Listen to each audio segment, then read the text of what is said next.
Amy Thurman back again with 100 Days, 100 Emotions. Today we're on day 56 and we're talking about heartbroken. This is a tough one. I know I am sure we have all felt this. It's not one that we want to feel, but we can excuse me, we can learn from it. There are things that it can teach us. There are things that we can benefit from feeling and experiencing and allow this emotion to be what it is in our bodies. Again, I want to remind you that the purpose of this series is to help us understand that part of being human is having emotions and feeling them, allowing yourself to feel them. They're there for a reason, they're there to teach us something. And so I like to share that at the beginning and also remind you that if you would like to be a special guest on my series, I would love to have you. I have room for you. I would love to get you plugged into an emotion that relates to you. And I do have a special surprise for my special guest that I have not announced yet, but that you will definitely want to be a part of. So reach out to me, either send a message, comment on this, and let me know, and we will get you plugged in.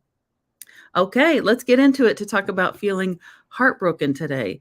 Today, my special guest is Stacy. Stacy is going to talk about feeling heartbroken today. I appreciate you spending your time and being willing to share what you're going to share with us today. Welcome, Stacy. Yeah, thank you, Amy. I'm glad to be here. I'm so glad. And she's joined by her daughter, Caitlin. And Hi. I am this is so cool. I'm like, oh, we've never done this before. This is going to be so fun. We're having like a little chat. So today we're talking about heartbroken, and man, just saying that word, it brings up such feelings of when this has happened in my life. But basically, it includes deep sorrow, grief, emotional pain that often stems from the loss of a loved one, the end of a significant relationship, or another personal loss or disappointment. And for those of you who know my story, you probably are already anticipating what I'm going to say. But yes, heartbroken to me is pretty much when I lost the life that I had before because I just couldn't do anything. Um, but it has turned around into being extremely grateful for the life I have now. And so, like I said, there's always something for us to learn, even though heartbreak is such a hard one to deal with. It can teach us something. There's always something for us to learn. And I would love to know your experience, your story, and what heartbroken has taught you, Stacy, if you don't mind sharing with us. Okay. Well, and I have my daughter here because she's probably um, the my story centers around kind of that situation. I'd had some leg pain and had gone to an orthopedic and just to get an X-ray. And I was, you know, thinking that I'd get answers that I had a pulled muscle, tendon, something that was temporary, where do a little brace and then you'll be done and on my way. Right. Well, they took the X-ray and they came back with some shocking news that it was not a tendon or sore muscle or anything like that. That I had actually had cancer in my leg and it was eating the bone. Oh, my word. Yes. And so Wow. by the time I got out of this little appointment, I had a brace on my leg. They had an appointment with a bone oncologist for the next day. I mean, it just went boom, boom, boom, boom, boom. No time to think, no time to really figure anything out. And I really didn't slow down to think about it until I went to my children's school.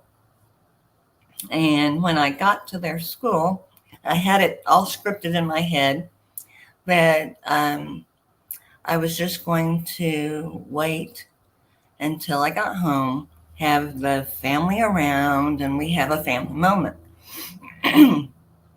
But I had called the school ahead of time, and they brought the kids out to the car, and it was early, so they already had questions in their head on what was going on. That they're getting pulled out of school really quick. and they get in the car, and I turn around and I see their faces, and just something in me, I couldn't wait. They had questions, and they wanted to know what was going on, and so I had in the car in that moment had to tell a 13-year-old and a 15-year-old that the mother has cancer. Wow. And so that was the biggest heartbreak, biggest transition into this journey that we had, and that was, I could handle it. I worked through it or something, but to have such small children, young teenagers having to face this, it just really, really took a toll on me. So, but uh, we've we've came closer as a family, and they are my biggest supporters, cheerleaders, and we're still going. Ah, oh my word.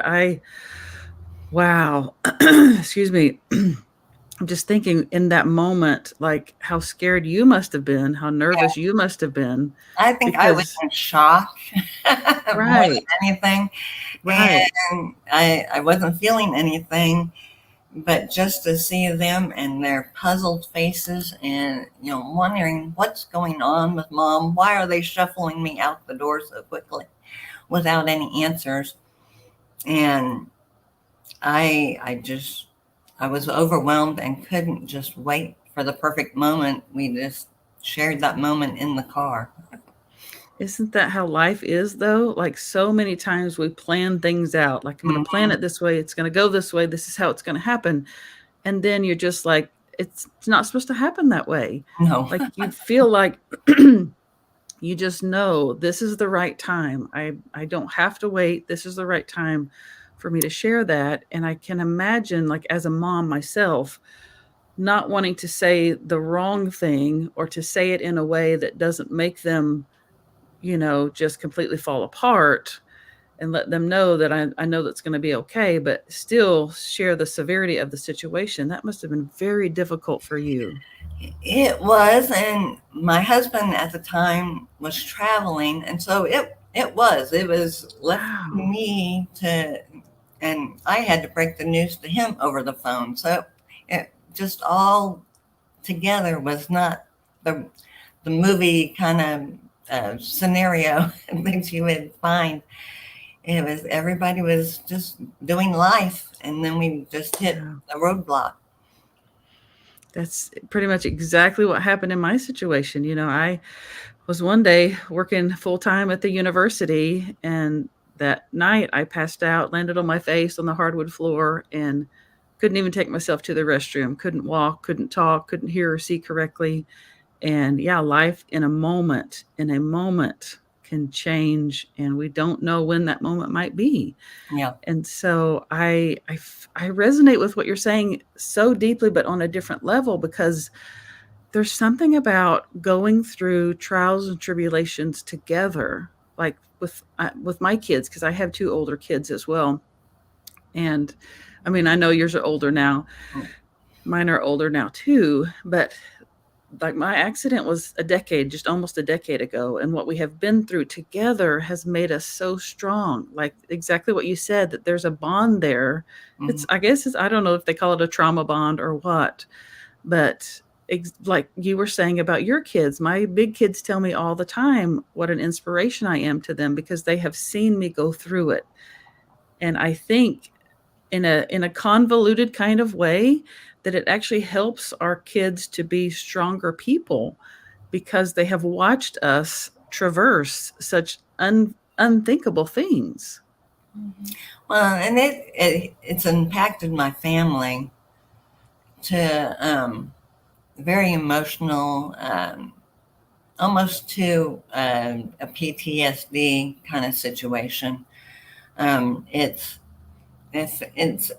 also they grew up faster, but they Right. also had a lot of emotional things to deal with um, that most kids don't have to deal with. I mean, it's becoming more and more um, prevalent now. But I mean, I myself haven't had any family members that really had to go through it. And so this was totally new and wasn't prepared exactly how the perfect way to deal with it, how to act, how to think about it was. And so we were learning together. Yeah. Caitlin, is there anything you want to share about your experience with that? Yeah, I mean, I remember the moment of somebody like basically calling me to the front of the class. I remember I was either in fourth grade or fifth grade. I think it was fifth grade because they had fourth or fifth grade in like the same class. Hmm. And we went to a very small school. Downstairs was like babies, infants to first grade or kindergarten, and then upstairs was first grade through 12th grade. It was very small, and my mom was actually the director of the daycare downstairs. Oh, So she wow. had a position in the school, and it was a very small school. So, yeah, and I understand looking back, like why the situation went the way it did, but I did struggle for a little bit, realizing everybody in this school knows my life right now, and I'm like going into the Yeah. car and finding out. And yeah, I do remember that moment. And I don't know how she even drove home at that time, just making it home.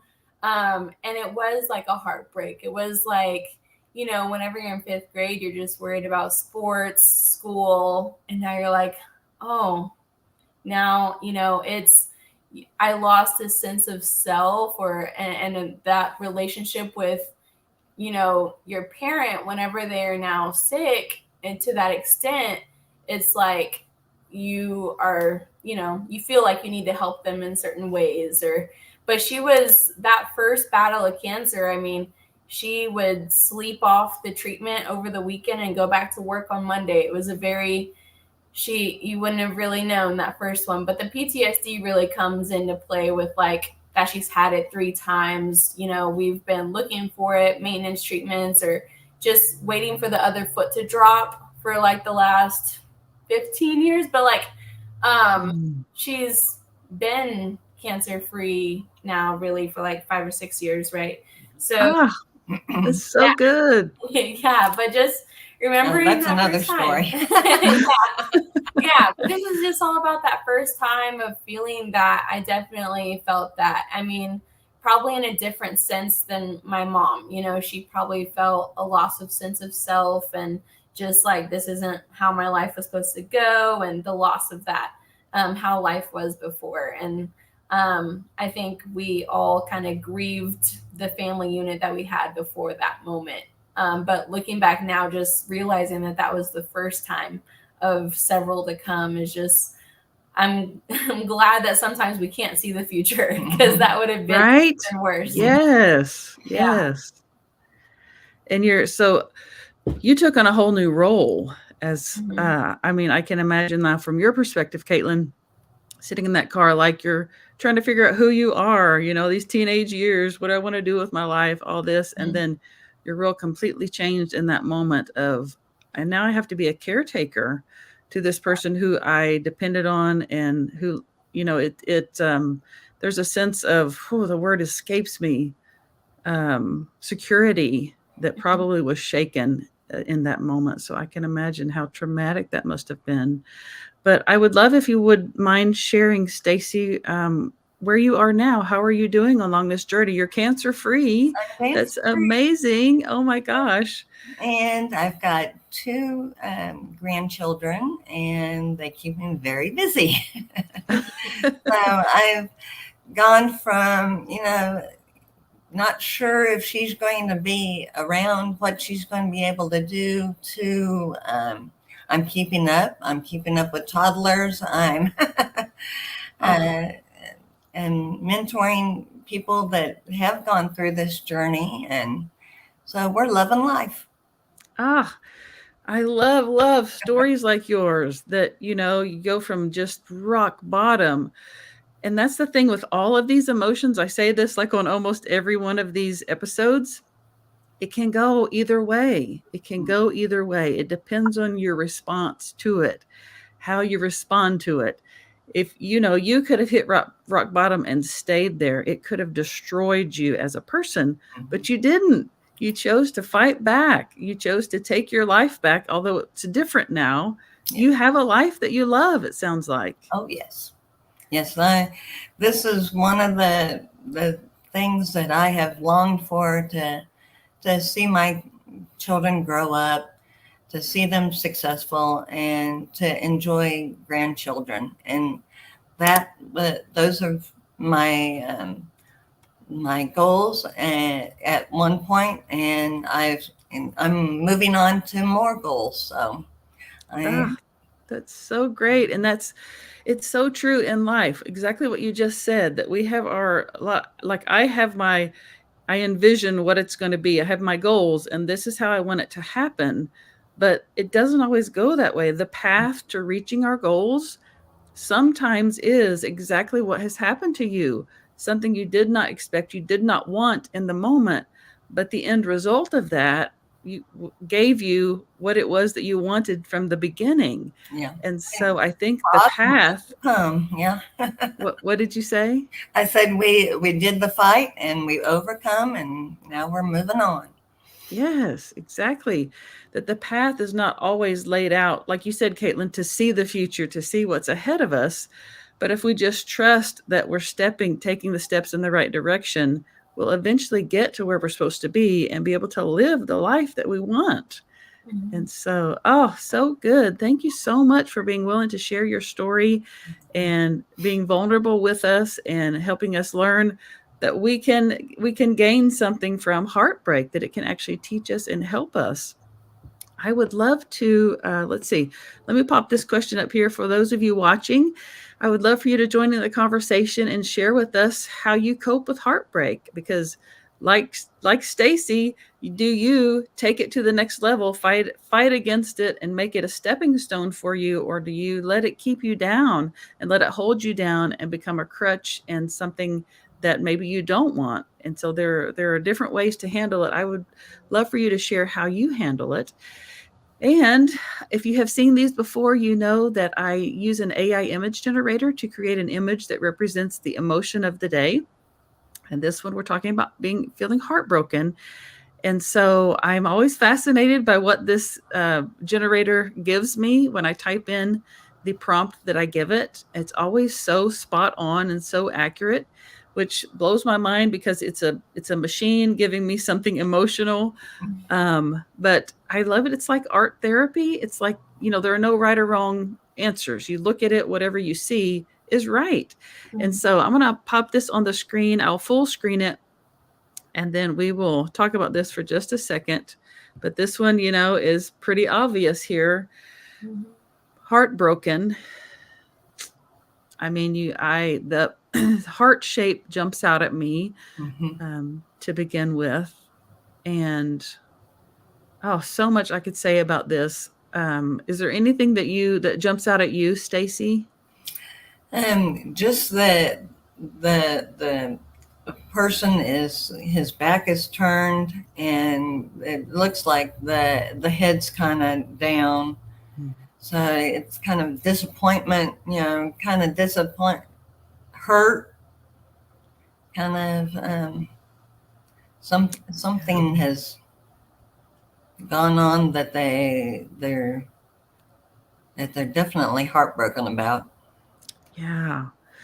And that's the thing, that all of these emotions, are related to other emotions, and they lead to other emotions, or other emotions lead to this emotion. And so they're kind of all tied together. Caitlin, do you have anything to add? Yeah, I would say it's definitely a broken heart, because some of it's on the floor. And so it's definitely like not all up there anymore. And so it's just, Yeah, that's what I get from that picture, is that it's not put together anymore. So it's definitely heartbroken. Oh, that's so powerful. Some of it's on the floor. Yeah. Right? Oh Yeah. my goodness. Like Like pieces. it's almost picturing like what you envision for your life on the floor. Yeah. Right? And so sometimes it can be like that. Like but let's just like look up and see what we actually are meant to do, you know? Yeah. Oh, that's so good. That could be a whole episode right there, just in and of itself. Yeah. Pieces, excuse me, pieces are falling off the floor. I mean, on the floor. And those are probably the pieces that we focus on, like all the pieces that are falling off, but we forget to focus on what's left, the pieces that are left, and how they may be the real thing. They may be the thing that we've been looking for, the pieces that are left, but we're so focused on the pieces that have fallen off and how to put those back in. Oh my goodness, I could go on about that for a long time. Caitlin, that's so good. I knew you would have something. You're so creative. You have such a creative mind. That's why I was like, okay, girl, tell me what you got here. Yeah. So, Yeah. so good. For those of you that are watching, if you have a different interpretation or see something different, I would love for you to share that with us as well. Pull that off there. Those are always so cool. Right? It's like it blows my mind, and I learned so much just like this. Like I never would have thought about it like that until just pulling that up and talking about it. Oh, so good. So, Stacy, I know that you said that you help mentor people who have been through or who are going through what you have been through. How do you do that? How do people get a hold of you if they would like to know more about you or maybe work with you?